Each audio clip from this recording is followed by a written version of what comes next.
पिताजी के जाने के बाद लिखते हैं बच्चे, हमारे पिताजी स्वर्गवासी हो गए। अब ये तो पिताजी से पूछना पड़ेगा कि स्वर्ग गए कि नहीं। यदि वो स्वर्गवासी हुए और स्वर्ग इतना अच्छा होता है तो उन्होंने कभी आपको बुलाना नहीं चाहा कि आ जाओ भैया, वहां क्यों पड़े हो, ये बहुत अच्छी जगह है। कोई दूसरी दुनिया स्वर्ग नहीं है। जिन परिवारों में माँ बाप दुखी और आंसुओं से रो रहे हो वो घर ही नरक है, और जिसमें माता पिता की सेवा होती हो, बच्चे संस्कारी हो, वो घर ही स्वर्ग है। और कोई दूसरी दुनिया स्वर्ग की नहीं है। आकाश में नहीं है स्वर्गों की कोई दुनिया, बेकार के भ्रमों में भटकी हुई है दुनिया। है स्वर्ग तो वहीं पर जहां मधुर मीठी वाणी, उस घर कभी न आए कोई भी परेशानी, जिस घर में एक दूजे की बात जाए माने। एक दूसरे को समझकर जहां लोग रहते हैं वो घर स्वर्ग होता है। और एक व्यक्ति भी अगर विपरीत विचारधारा का होता है तो रामायण उसका भी उदाहरण देती है कि क्या होता है। प्रत्येक व्यक्ति की, छोटे या बड़े, प्रत्येक व्यक्ति की उतनी ही जिम्मेदारी और उतना ही कर्तव्य है। बच्चे अधिकार की बात करते हैं, अरे पिताजी की संपत्ति पर मेरा पूरा अधिकार है, लेकिन पिताजी के लिए कर्तव्य क्या बनता है, थोड़ा इसको भी सोच ले। और बड़े भी ऐसा करते हैं,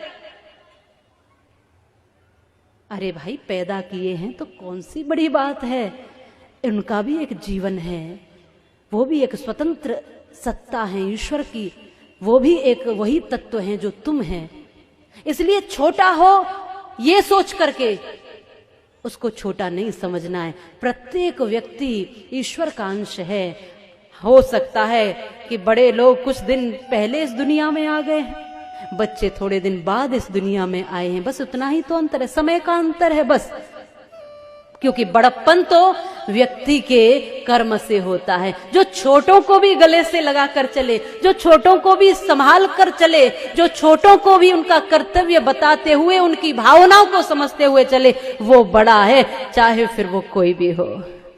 इसलिए हम सबको एक दूसरे की भावना से जुड़ करके अपना घर मंदिर बनाना है, अपना घर स्वर्ग बनाना है।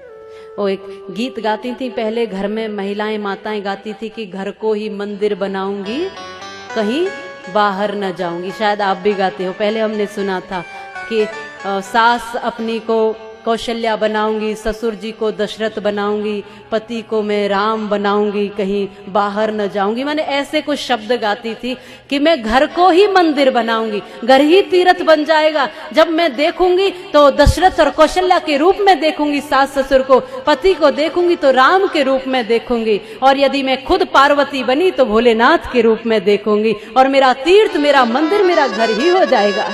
फिर बाहर जाने की जरूरत क्या है मुझे, जब घर ऐसा हो जाए। ऐसा माताएं गाती थी। उनके सामान्य शब्दों में कितनी गहराई छुपी होती थी। आज हम घरों को नरक बना रहे हैं। क्या बना रहे हैं? घरों को नरक बना रहे हैं, स्वर्ग नहीं बना रहे। ये सोचना आपका काम है।